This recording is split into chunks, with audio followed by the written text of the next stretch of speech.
Hello everyone and welcome back to crack the show. Multiverse of madness को देखने के बाद कुछ ऐसे से हालात बने जिनमें हमको मज़ा भी आया और थोड़ा सा ऐसे डिसअपॉइंटमेंट भी हुई, जिसको मैंने पहले भी डिस्कस किया था अपनी पिछली वीडियो में कि थोड़ा सा ऐसे हमको लगा कि कुछ ना कुछ तो मिसिंग है इस मूवी में।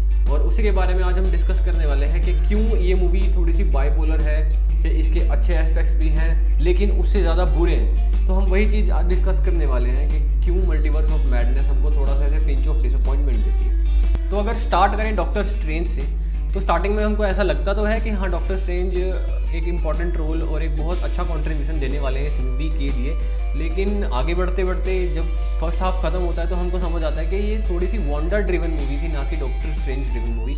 और ये चीज़ हमको थोड़ी सी डिसअपॉइंट भी करती है। जितना हमको ओवर पावर्ड इसमें वांडा को दिखाया गया है, अगर उससे उसका हाफ भी अगर डॉक्टर स्ट्रेंज को दिखा देते ना तो मज़ा ही आ जाता कसम से। वो मल्टीवर्स ट्रैवल करने के नाम पे सिर्फ 2 यूनिवर्सेस में जाते हैं वो, जिसमें से एक में तो वो गलती से ही चले जाते हैं और दूसरे में उनको वांडा भेज देती है। और जो पहले यूनिवर्स में वो जाते हैं वहाँ पे वो इल्यूमिनाटी से मिलते हैं, जिनसे उनकी फ़ाइट भी नहीं होती। जो सबसे ज़्यादा एंटिसिपेटेड था वो भी वांडा ही करती है फ़ाइट। और दूसरे यूनिवर्स में वो अपने एक वेरिएंट से करते तो हैं लेकिन उसको भी बहुत इजीली ओवर पावर कर लेते हैं वो, क्योंकि वो इनफैक्ट तब जब ओवर पावर करते हैं जब उनके भी वेरिएंट के पास डार्क होल्ड होती है। और वो सीक्वेंस अच्छा था कि उसको हराते हैं। वो कैसे हराते हैं? सुरों से। वो सुर होते हैं ना जो पियानो पे बजाते हैं, उनसे मारते हैं वो डॉक्टर स्ट्रेंज अपने ही एक वेरिएंट को। तो वो भी ज़्यादा देर नहीं चलती फाइट, जो कि बहुत हमको ऐसा लग रहा था ट्रेलर्स को देख कर ये हाँ कि ये फाइट देखने में मज़ा आएगा।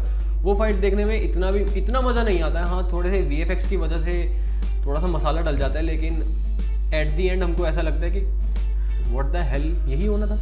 और वेरिएंट्स भी हमको सिर्फ 3 ही देखने को मिलते हैं इसमें डॉक्टर स्ट्रेंज के, जिसमें से सबसे पहला स्टार्टिंग में आता है जो अमेरिका चेविस को बचाते बचाते मर जाता है। और दूसरा जब डॉक्टर स्ट्रेंज इल्यूमिनाटी वाले यूनिवर्स में जाते हैं वहाँ भी डॉक्टर स्ट्रेंज ऑलरेडी डेड होता है और वो दिखाया जाता है कि कैसे वो डार्क होल्ड के पोजीशन में आ गया था और उसकी वजह से इल्यूमिनाटी को उन्हें मारना पड़ा थैनोस को मारने के बाद। और एक तीसरा अवतार जब वो इनकर्सिव वाले यूनिवर्स में जाते हैं और वहाँ पे उनको सिनिस्टर स्ट्रेंज मिलते हैं और उनके साथ उनकी फाइट होती है एंड में। वो भी ज़्यादा इतनी खास लगी नहीं मुझे। जहाँ तक बात रही VFX की, हाँ वो VFX के एस्पेक्ट तक अच्छा था सब कुछ, लेकिन एट दी एंड जो फाइट का कंक्लूजन निकला ना वो थोड़ा सा ऐसे डिसअपॉइंटमेंट वाली फील देता है हमको, क्योंकि हमको ऐसा लगा था कि ट्रेलर्स को देखकर हमको स्पेशली ऐसा लगा था कि हाँ ये वाला डॉक्टर स्ट्रेंज थोड़ा सा टक्कर देगा, लेकिन एट दी एंड वो भी एकदम से ही सब कुछ हो जाता है। इतनी फास्ट पेस पे होता है कि हमको टाइम नहीं मिलता प्रोसेस करने के लिए सारी चीज़ें। और जैसा कि मैंने अपनी स्पॉइलर वाली वीडियो में कहा ही था,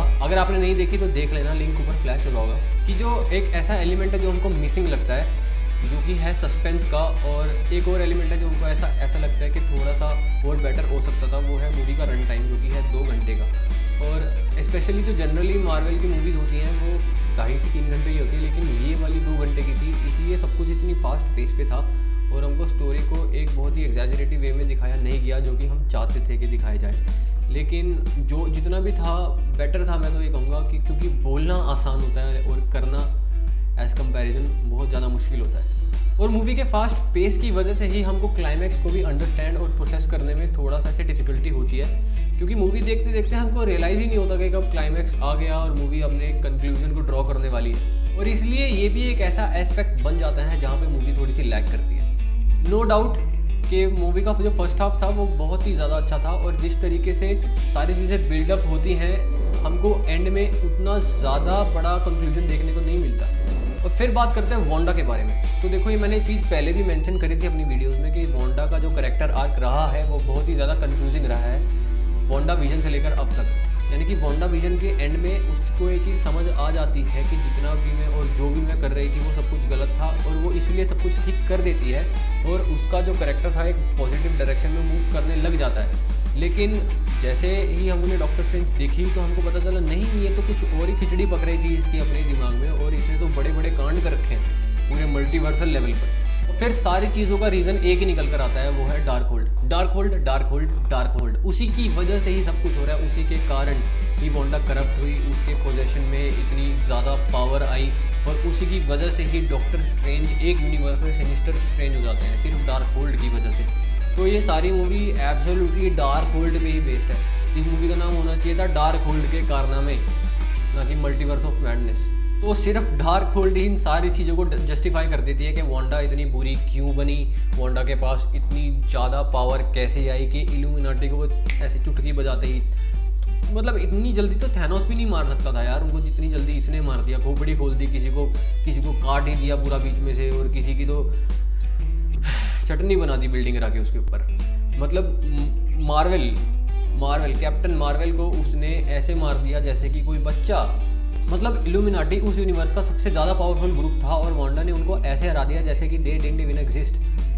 यानी कि जितनी ज़्यादा एक्सपेक्टेशंस हमको उस फाइट से थी उतनी तो पूरी मूवी में कलेक्टिवली किसी चीज़ से नहीं थी, और वही चीज़ इतनी ज़्यादा ईजीली हो जाती है कि हमको सेंस ऑफ डिसअपॉइंटमेंट दोबारा से वही चीज़ देखने को मिलती है। जब मूवी में इल्यूमिनाटीज इंट्रोड्यूस होते हैं तो हमको ऐसा लगता है कि वांडा के हारने के चांसेस थोड़े से बढ़ गए हैं, और एक ऐसे सेंस ऑफ कॉन्फिडेंस जनरेट हो जाते हैं अंदर कि हम वांडा के आगे एक अच्छा कॉम्पिटिशन है। लेकिन फिर जब वांडा उनको बच्चों की तरह हरा देती है तो वही चीज़ सारी दोबारा से डिसअपॉइंटमेंट में कन्वर्ट हो जाती है, क्योंकि जो सबसे ज़्यादा एक्सपेक्टेड था वही नहीं होता।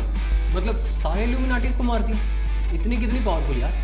तो मूवी में जितनी गड़बड़ वांडा की वजह से होती है उन सारी चीज़ों को Wanda he at the end ठीक भी करती है, और डॉक्टर स्ट्रेंज का सिर्फ एंड में एक मोटिवेट करने का पार्ट रह जाता है कि वो अमेरिका चैवेज को एंड में मोटिवेट करता है कि हाँ अपनी पावर्स को रियलाइज़ कर और उससे जाके लड़। तो अगर यही चीज़ को स्टार्टिंग में कर देता तो मेरे ख्याल से ज़्यादा बेटर रहता, और उनको इतना ज़्यादा ट्रैवल भी ना करना पड़ता, इधर उधर घूमना भी ना पड़ता। फालतू में बुक ऑफ अशांति ढूंढ रहे हैं, कभी इधर मर रहे हैं कभी उधर मर रहे हैं। यार एक चीज़ थोड़ा दिमाग लगा के शुरू में ही करता जो तुम एंड में करने वाले हो। सारी चीज़ मतलब क्लाइमैक्स में ही दिखानी है, हमारा टाइम वेस्ट करना है तुमने। और ये कहना कहीं ना कहीं गलत भी होगा कि ये पूरी की पूरी मूवी एक टाइम वेस्ट थी। टाइम वेस्ट तो बिल्कुल भी नहीं थी, क्योंकि मार्वल मल्टीवर्स ऑफ मैडनेस एक छोटा सा स्टेप है मार्वल के मल्टीवर्स को एक्सटेंड करने के लिए और भी ज़्यादा एक्सप्लोर करने के लिए। क्योंकि जो डॉक्टर स्ट्रेंज की ये वाली मूवी थी ये आगे जाके एक ग्रेटर पर्पस सर्व करेगी तो ज़रूर, और हमको देखने में मज़ा भी आएगा कि कैसे करती है। क्योंकि अभी मार्वल के लिए मल्टीवर्स को एक्सप्लोर करने की बाउंड्रीज लिमिटलेस है, क्योंकि जैसे कि हमने फेज़ 1 के स्टार्टिंग से लेके फेज़ 3 के एंड तक देखा कि कैसे सारी चीज़ें एक ऑर्डर में चली, वैसे ही फेज़ 4 टू फेज़ 6 भी चल सकता है, क्योंकि बहुत सारे विलन्स हैं मार्वल के पास, मैं पहले भी कह चुका हूँ। तो ये सारी बातें तो एक नेगेटिव पर्सपेक्टिव को दिखाती हैं, लेकिन मूवी के पॉजिटिव पर्सपेक्टिव भी बहुत सारे हैं, जैसे कि मूवी के VFX, फाइटिंग सीक्वेंसेस और एक्टिंग। अमेरिका चैवेज का रोल प्ले किया है स्कॉट गोमेज ने, और वो सिर्फ 16 साल की है अभी, और इतनी छोटी सी उम्र में अपने एक्सप्रेशंस को इतनी ब्रिलियंटली प्रेजेंट करना बहुत ज़्यादा बड़ी बात होती है, वो भी उन एक्टर्स के आगे जिनको पहले ही इस फील्ड में इतना एक्सपीरियंस है, और उनके आगे उनके साथ में तुम उनसे भी ज़्यादा बढ़िया परफॉर्म कर रहे हो, ये तो बहुत ही ज़्यादा बड़ी बात होती है। और वांडा हमारी एलिजाबेथ ओल्सन बहुत ही बढ़िया एक्टिंग, लाजवाब एक्टिंग का प्रदर्शन करते हुए इस फील्ड में हमको उन्होंने इस बात का एहसास करा दिया कि एक ही फिल्म में अच्छाई और बुराई दोनों को रिप्रेजेंट कैसे करते हैं। तो मूवी का ओवरऑल एक्सपीरियंस बहुत अच्छा था, और अगर आपने मूवी नहीं देखी तो मैं रिकमेंड करूँगा कि जाकर देखो इस मूवी को, और ये मूवी आगे जाके MCU में ग्रेटर पर्पस सर्व भी करने वाली है। तो फाइनली अगर आपको ये वीडियो पसंद आई तो प्लीज़ इसको लाइक कर देना वीडियो को, और कमेंट करके बताना अपने व्यूज़ मार्वल की मल्टीवर्स ऑफ मैडनेस पे। और अगर आपने सब्सक्राइब भी नहीं किया है और अगर वो नीचे वाला बटन लाल है तो उसको टच करके ग्रे कर दो। और thank you so much for watching my video and stay connected for more videos.